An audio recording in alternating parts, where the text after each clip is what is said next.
Hey, what's up everybody? Welcome back to Second Chance Overland. Working away on the 392 here. Got a few more accessories to install, and today we're going to be installing this. This is the old style KC Flex Array 10-inch light bar.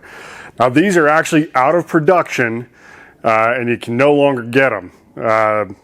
This is actually the exact same light that I have on the front bumper of the Gladiator, and we were desperately wanting to do the exact same thing to the 392.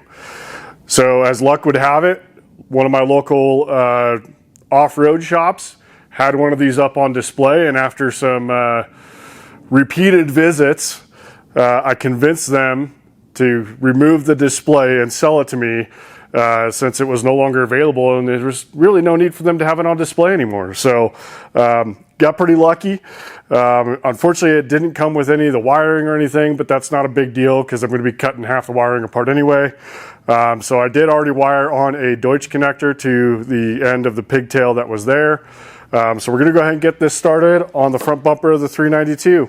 So the first thing we're going to do is we're going to remove these two outer bolts where the cover for where the winch goes was originally from the factory. I did reinstall these. Some people just leave them out, but I went ahead and reinstalled them just to give it a cleaner look. So we're going to pull these two outer ones off, and that's where we're going to mount the KC light bar.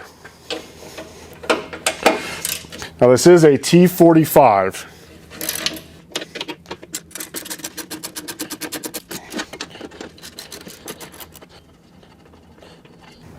So now we're going to take our KC light bar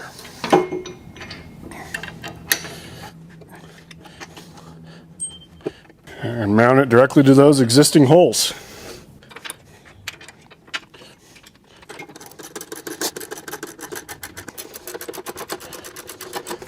So now the light bar is mounted.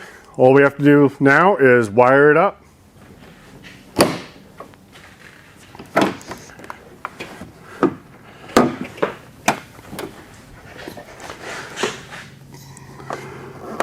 So to wire this up, I'm just going to need two wires, a power and a ground. I'm going to need some tools to make all the wiring connections. So I'm going to start with my wire strippers. Strip some wire back. And then I'm using a Deutsch connector. So got these sockets to go on here. Crimp that on nice and tight. And we'll do the same for the negative.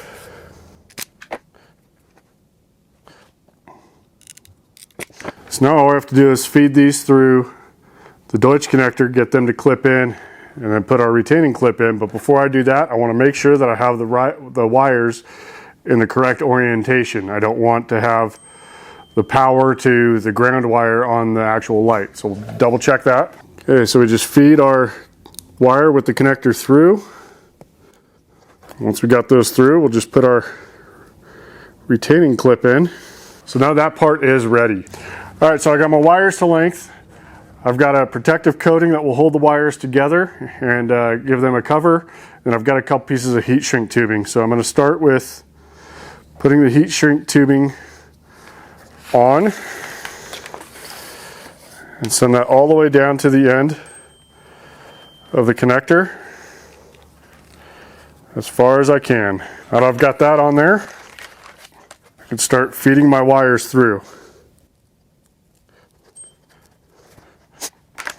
So on this stuff, it's kind of like a Chinese finger trap. If you try to pull on it, it's going to just make it tighter. So if you actually push in, kind of grab the wires, and then you can slide it down.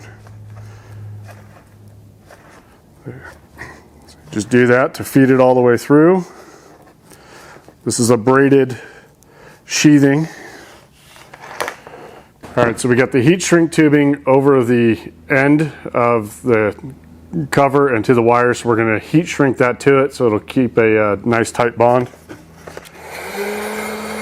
And now we'll want to do the same thing on the other side.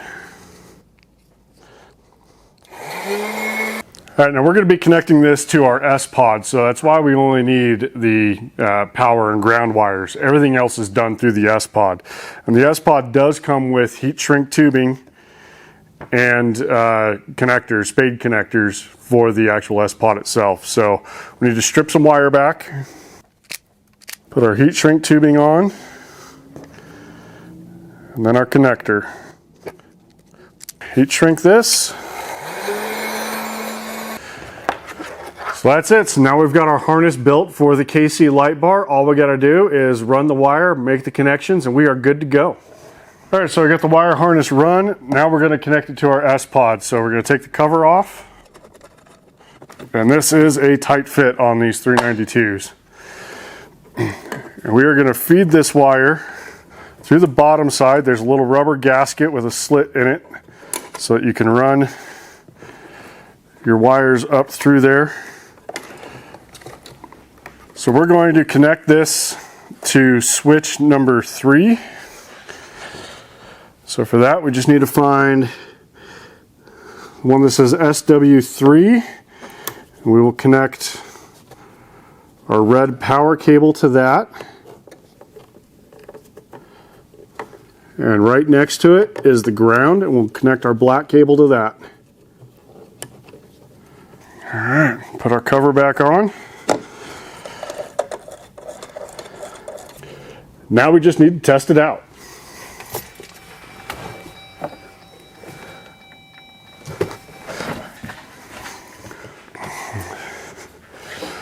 I am super happy with that install. It's going to be so nice having a lot of the stuff on the Gladiator and the 392 matching. I know my wife is going to be super excited when I get home and she sees this.